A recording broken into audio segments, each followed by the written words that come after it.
Michael, just sum up the magnitude of this game at Hampden Park.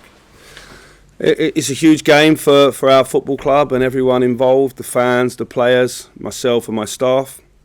It's a huge privilege to be involved in this game. I think I always contemplate that, that a rivalry like this that's world renowned, it's, I believe, the biggest rivalry in the world, and we're privileged as a country to have it here. I think it's a fantastic final for the neutral. I don't remember a game where the two teams went into it in such fine form as well. So really looking forward to it. Can't wait for Sunday to finally arrive and all the preparations to be out of the way. And as I say, really looking forward to it. Yeah, given the run of form of both teams, what impact will that have on the game? And something's got to give. Yeah, I think so. I think there's a lot of respect between the two sets of players and the management teams. I think it's two very good teams going head to head. Both teams have got a lot of experience in these types of games. If I look at my own squad, wasn't so long ago we was playing a European final and then very quickly a Scottish Cup final. So we've played here last month in a semi-final. So in that sense we're well versed in this type of game in the build-up of the week. And it's about just going to perform on the day. Last time the two teams met in this final, you were a coach at Rangers. Does that hurt? Is that hurt still there amongst you and some of the players that are still here? And does that drive you on in a way? There's a disappointment. I thought we performed pretty well on the day between the two boxes. We didn't execute where you have to in a decisive game in the boxes. We didn't, and that's a regret. But I think that was in our own hands that day. We missed good opportunities against a very good opponent, and we didn't win the trophy. It's one they have and we don't have in terms of the record books. And obviously we want to add to our trophy cabinet at the weekend. It's for some of the players in my squad. I think it's the one that's missing. Still early, Michael, but can you give us an update on the injuries you spoke about at the weekend? Yeah, no real positive news right now. None of the boys returned to training today. We know we have a long injury list. We've had it for the time that I've been back in and prior to me coming back. I thought the team that you saw at the weekend will be very close to the type of team we've put out for this cup final, and it performed well. If we get one or two additions back, that will be a bonus, but I'm not counting on it right now. Is this a game where you would take gambles on the fitness of some of the players? Only if I thought they were able to get through it. It's a final. I think we live in a fantasy world. If we think players lace their boots up every week in a fantastic physical condition, I think it's a final. It's a final against a big rival. So I have 100% faith that one or two will declare themselves fit around Friday or Saturday. Whether they are 100%, I'll have to make the choice on that. I think this is why you build a squad, and we're quite blessed in terms of the level of player that we have and we can call upon. Michael, I know it's about the club and the players, but I wonder for you personally, how big a week is this? How big a deal is this? Your first final as a manager in your own right? Yeah, obviously I stepped out in the summer to become a manager. I've not made 40 games yet, and I have the privilege of managing Rangers in a huge derby in a cup final. So it's when I look back in later years, it'll be something that I'm proud of. It's important you seize the opportunity in front of you. I don't play the game. My players play it. I have to give them a roadmap and make sure they're in a good physical and mental place before the game. For me, when I came back to Rangers, this was the type of things and type of days I was looking for. So I'm going to make sure that I enjoy the week and everything around it. And to do that, I want the players to perform at the weekend. So you try not to think too much about yourself and about what it means to the fans and obviously preparing the team correctly. I spoke to you prior to the New Year derby, and you were quite candid that there was a gap at that point between the two teams. You're still trying to catch up with Celtic. Do you feel that you've managed to narrow that gap with the good run of form that you've been in? Do you feel it's two pretty equal teams now, or is there still something to catch? I think that's for people outside to judge. I'd say we're in a better position than we were. After this weekend, we have a lot of work to do, regardless of the outcome. This is a one-off game, a cup final between two rivals, and I think both teams will go head-to-head. But come Monday morning, whatever the outcome, I still have a big job to do. We have a number of contract situations, a number of things in terms of where we want to take the club, in terms of making us stronger moving forward. The focus on that will return on Monday morning, regardless of the result this weekend. This weekend, it's about focus on this game and making sure we do ourselves justice and come away in a good place, and a good place for us will be obviously winning the trophy. It'd be a huge boost, wouldn't it, for you and the club, were you to be successful on Sunday for the rest of the season, I mean? Yeah, listen, we want to win the League Cup, we want to win all the cups that are in front of us, and we want to win the League Cup, but that's not ultimately why I'm here. Why I'm here is obviously to win the league, and we're behind in that. Our form's been very good, their form's been very good as well, so we've not been able to cut the points gap. There's still lots of football to be played. Of course we want to win the League Cup, but there's bigger things in my mind after that as well. So it's part of ticking a box towards where I ultimately want to take us. I saw you take a walk out in the Hampden pitch there. How do you think it looks compared to last month? Well, we were unfortunately ourselves and Aberdeen were the third and fourth teams to play on it that weekend, and obviously the weather the day before had hurt us. There's no one playing before us this weekend. It's clear that there's been a lot of work on the pitch, and we hope that the weather's kind to us between now and the weekend, because it's two excellent football teams, and I think the pitch will play a big part in the game as well in terms of allowing the game to be the spectacle it should be. There's always a lot of external noise leading up to a game of this magnitude. How do you feel is the best way for yourself and the players to deal with that?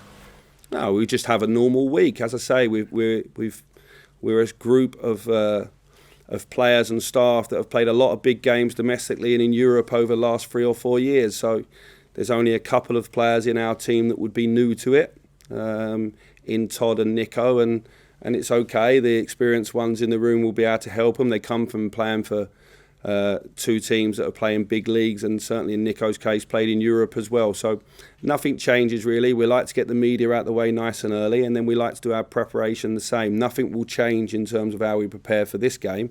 It's obviously an opponent we know very well and all. Michael, you spoke about this being the last trophy to complete the set. There was a banner at the weekend, talking about the 2 trophies that they've won in the last 5 years. Is this as much for the players about, they got the monkey off the back in terms of winning stuff? Is it now need to become a regular thing and add 3, 4, 5? Yeah, listen, out of the last 4 trophies that were handed out in Scotland, 2 were handed to Rangers, the league, and then Celtic won the league. Celtic won the League Cup and we won the Scottish Cup. Okay, so we're in a good place as a football club. It's important that we focus on that and we focus about having a strong future. I think this is an excellent cup final for the neutral, not just the Rangers and Celtic fans and players and everyone involved in it. I'm looking forward to that. We've got a worldwide support, and I feel that they're right behind this team and are quite excited about what the future holds. You've won virtually every game since you come here, but you've not been able to make ground in Celtic, as you say. This time you win, you get something. Does that add an edge to it for you? Oh, of course it does, because it's very much us or them, or Rangers or Celtic. It's very much that, and second is last. I get that in the league. I've come in and I said in my very first interview I didn't think it was as broken as everyone said. Hopefully now 14 games along we're on the mend and people are starting to see that. This weekend's performance and game is about winning. If we win, we've still got a lot of work to do moving forward, in my opinion. And if we lose, that same amount of work's going to be there on my in-tray on Monday morning. I think it's not focusing on being too emotional or dramatic about what the bigger picture looks like. Let's just focus on this 90 or 120 minutes or penalties, whatever it takes at the weekend. Take part in a fantastic game, do ourselves justice, and then come Monday, my job doesn't really change. I think I still have a big job, and that's a job that I was running back to this city to take part in. So I've got to be the most excited and optimistic about seeing it through. How much better do you feel you know your squad than when you last played Celtic? I was very fortunate that I knew this squad really well, and that's where my belief mechanisms come back and work with them. That's where it come from. We're in a better place. We're a better team than what we were then, but I also think they're in a better place as well. I think it's 2 teams, very good teams, going head to head. It's up for people outside to the one that they favour or the one that they like more on the eye or what they think.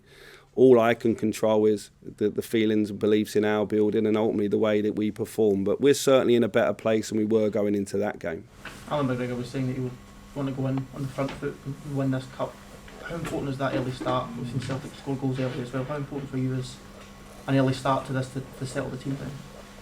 Well, in the last game, we couldn't have had a worse start, could we? And we found a way of recovering. I think my team's shown that when things are against us, we've managed to come back in games and seen things through. So I like us to start better, but also continue to finish games well and all. I think these games are finished. These games are often and you would prefer it that way, to be concluded by a moment of brilliance or a moment of magic, rather than a poor player making a mistake in the game. And when I say poor, I mean afterwards, the way that you wouldn't want a big final to be the conclusion to be a young man making a mistake. You'd rather it be a moment of brilliance. And I think in both teams, there's more than enough people that can step forward for that. My hopes is that that's in a blue jersey. Michael, how much has the mentality improved since you came in? And was there something in particular you worked on to make it better? Because it clearly is.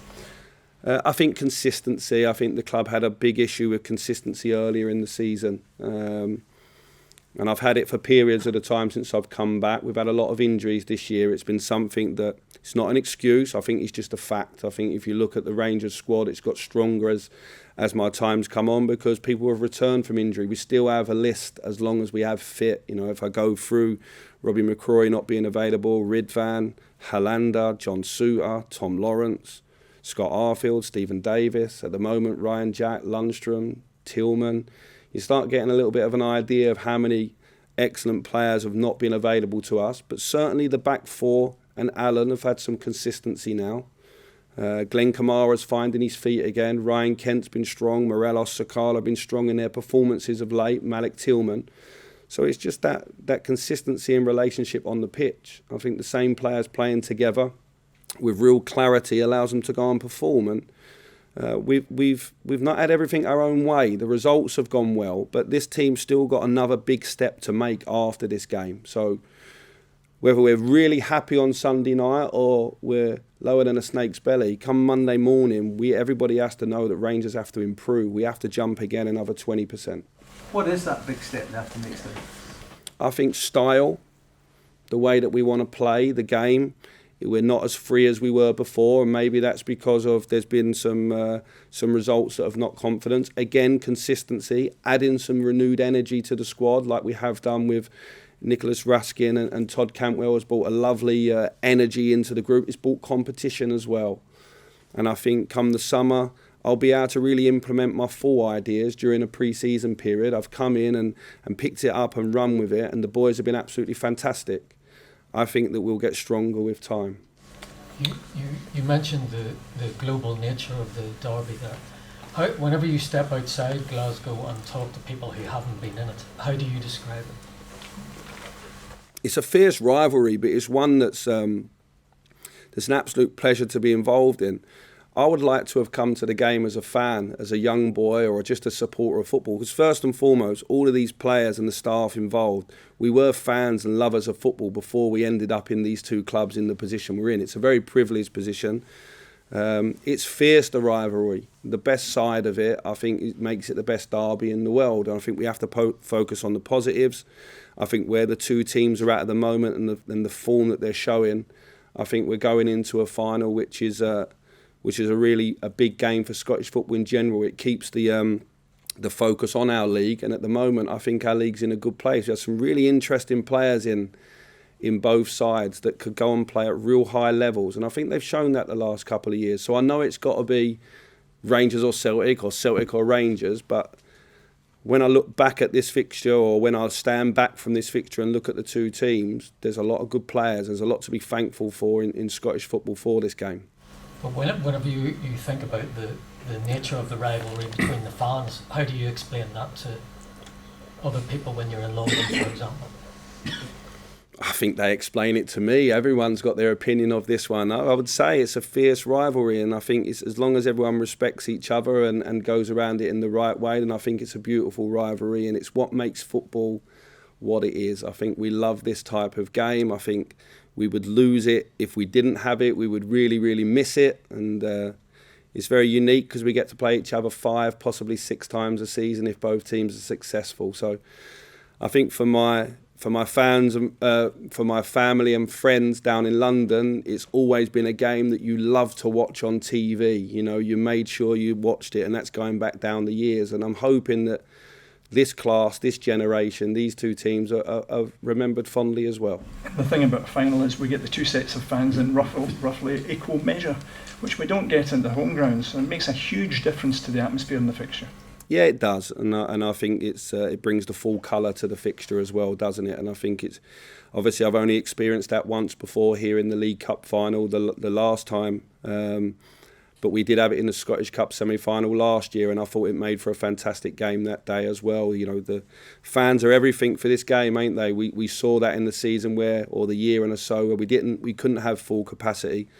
And fans are what the game's about. If there's no fans, there's no managers, there's no players, there's no professional sport. It's them that keep the game going. Does that still rankle with you a bit, the last League Cup final you were involved in? Just about let it go. Was there a derby that you went to as a kid, to Chelsea, Arsenal, or any of the London derbies? What was your derby? Let's talk about Arsenal, because they had a bit of nemesis when I was young. They was obviously on top. You know, Neil Banfield works for me now, who was alongside Arsene Wenger those years, and brought a lot of pain to my childhood. But no, there's nothing like this rivalry. That's nothing like this rivalry. I've obviously been at Liverpool, Everton. The Sao Paulo derbies are big. Palmeiras, Corinthians and Santos.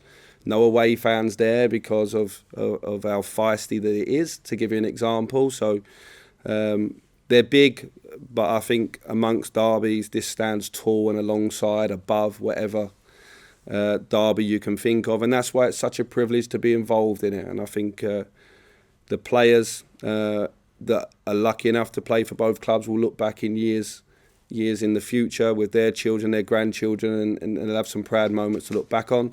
This type of game, you have to seize the moment and opportunity that's in front of you. Stevie, final question. Michael, you spoke about a lot of the players that aren't with us, but the ones that are, Nico Raskin's obviously made a really good start, Todd Cantwell, Kamar Roof had an excellent cameo on Saturday as well, so how pleased are you that you have more options, especially guys like Kamar Roof, who you spoke a lot about when you first came back?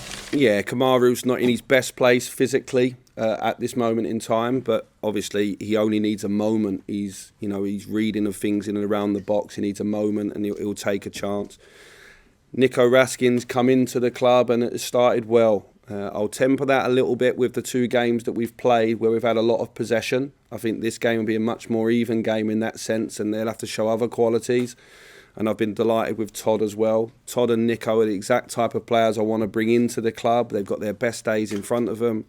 Really impressive young men, not just football players as well. And they're people that I can build around and go on a long journey with. And that's important. That's important that when the window reopens in the summer that we go again and add one or two more, because it adds competition and it pushes us in the direction that we want to go as a club. But for this game at the weekend, if we go off last weekend's team, we won't be too far away from that. So it's a big opportunity for one or two. I just quickly ask, you mentioned it before, Scott Arfield's absence. That's never really been covered. What's the issue there, and how long is he looking? Scott Arfield had a calf problem, has missed probably a month now, will return to training at the back end of this week. So although he's missed a month, he should be available for selection if training goes well at the back end of the week.